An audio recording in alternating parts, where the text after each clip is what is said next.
Sir, I would like to inform the Honorable Senator that the PNP is apolitical po, sir.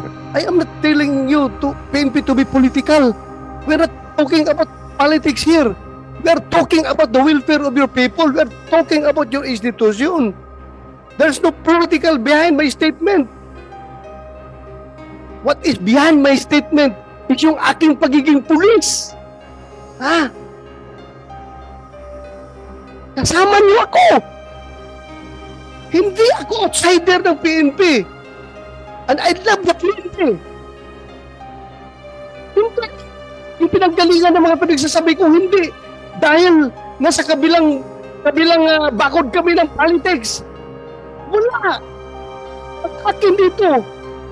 Ano yung uniforme na sinusuot ninyo at willing kayo na mamatay sa uniforme na yan.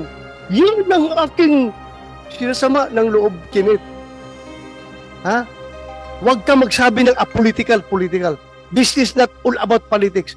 This is all about the PNP as an institution na you should look out for the welfare of your people. Sir, I would like to inform the Honorable Senator that the PNP is apolitical po, sir. With regards to Colonel Grijaldo po, sir, it may po meron mga reasons kung bakit yung sinasabi niyo po, sir, na naputulan siya ng sahod. It may be the resource person, si Colonel Uliciano, hindi po niya alam yun, sir, Your Honor. So, baka may mga reason naman po, sir. Alam ko ang reason, no work, no pay. Yun nga, but what I'm telling you is about the welfare of your men, that you should be liberal enough in implementing your own policies. Tingnan yung kabutihan ng tao. Because hindi ka forever, Kenneth, Regional Director, may chance rin na mangyari sa iyo yan. At kung pag nangyari sa iyo yan, what will you feel? Yung inostisya. I am not telling you to PNP to be political. We're not talking about politics here. We're talking about the welfare of your people. We're talking about your institution. There's no political behind my statement. What is behind my statement is yung aking pagiging pulis. Kasama niyo ako. Hindi ako outsider ng PNP. And I love the PNP. Hindi. Yung pinanggalingan ng mga pinagsasabi ko, hindi. Dahil nasa kabilang bakod kami ng politics. Wala. At akin dito. Ano yung uniforme na sinusuot ninyo at willing kayo na mamatay sa uniforme na yan. Yun ang aking sinasama ng loob, Kenneth. Ha? Huwag ka magsabi ng apolitical. This is not all about politics. This is all about the PNP as an institution na you should look out for the welfare of your people. Yun ang kinasama ng loob ko. Sir. Go ahead. Sir, kami nga po ay nagpapasalamat dahil kasama niyo po kasama namin po kayo, sir, as the former Chief PNP. However, ang sinasabi ko po, sir, baka naman itong si Colonel Ulicanio, hindi niya alam yung underlying circumstances, kung meron pang dahilan kung bakit po naputulan ng sahod si Colonel Grijaldo. Yun lang po, sir. Then inform us kung ano. Huwag tayong ilatag natin ang baraha. Kung bakit talaga ninyo ginanon yung tao. Tanungin natin. Yes, sir. Did he violate the law? Meron ba siya binayulit na batas?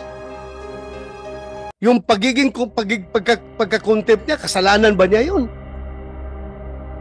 Kasalanan ba niya? I'm sure all of you were watching the proceedings. Kasalanan niya kung ipagtayo niya yung katotohanan? Panindigan niya yung katotohanan? You want to say something? Yes, sir. Based on our policy, sir, yung allowpe po kasi, sir, once hindi siya makapag-perform, katulad nung nakulong, sir, so he will be issued orders as allowpe, sir. Then, corresponding to that, yung salary niya, sir, talagang puputulin din based on the Wala akong question dyan. Alam ko may mga policy na ganyan. What I am telling you about is how you interpret your policies. Maawa naman kayo sa tao ninyo. Yun lang sa akin. Welfare of your men. Yun lang sa akin. Ha? I hope you get me right. I hope. Hindi ko sasabi na pag walang tapon niyo yung mga policy ninyo dahil ginawa yan, may rason yan. At ang rason yan, I should be clear to you. Bakit natin ginawa yan? Kasi yung mga eskalawag na pulis na patuloy pa rin na nagtatanggap ng sweldo kahit may mga kaso, yan, ginawa natin yan. Pero in the case of Grijaldo, dapat sabi ko nga sa inyo, dapat marunong kayo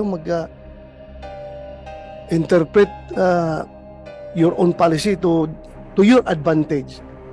Kayo, advantage ninyo sa inyo. Huwag naman na ganunin yung tao ninyo.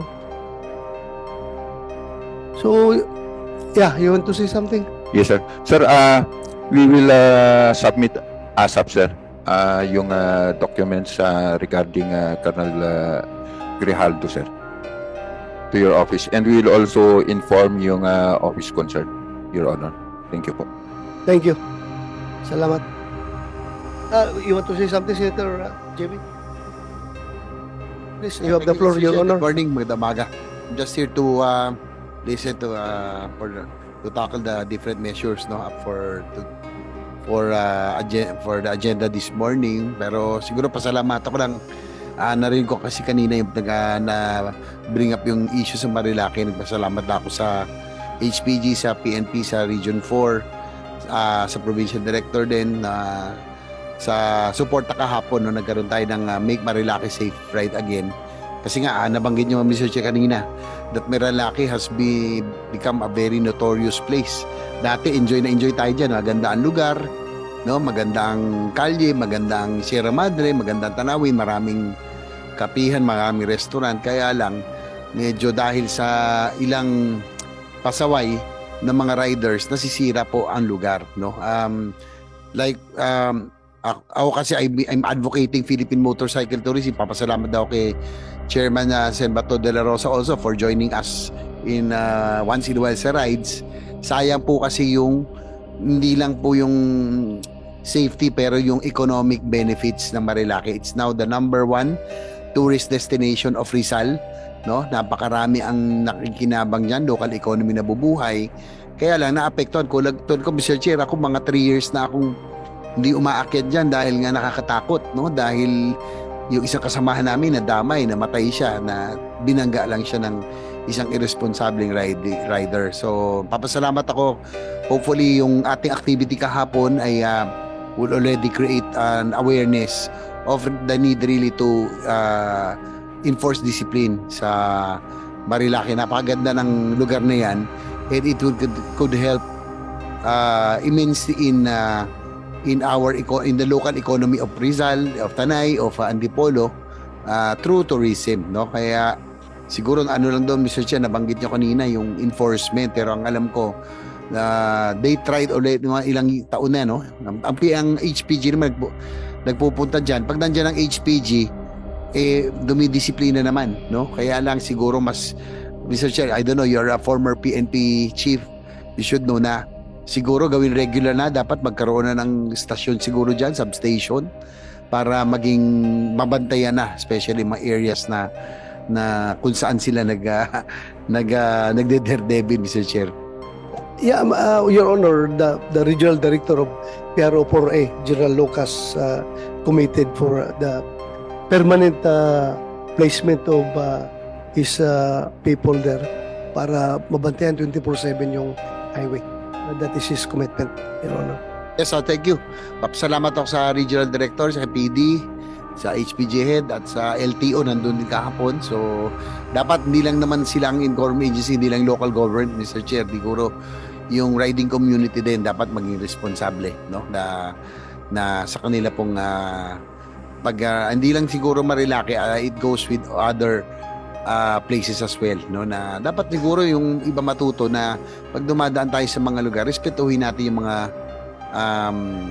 yung mga tao, yung mga nakatira sa lugar na yun. Yun lang, Mr. Chair. So, thank you. Thank you. And in line with that, Your Honor, Senator JB, na-discuss ko din sa kanila yung enforcement natin dyan sa area should not discourage the leisure riders from availing of the beauty of Marilaki. Baka mamaya hindi na sila babiyahe dyan dahil masyado na stricto, di ba? Stricto in the sense na maiwasan ang disgrasya pero still dapat friendly pa rin sila sa mga motorista. Yun lang, Senator JB. Thank you.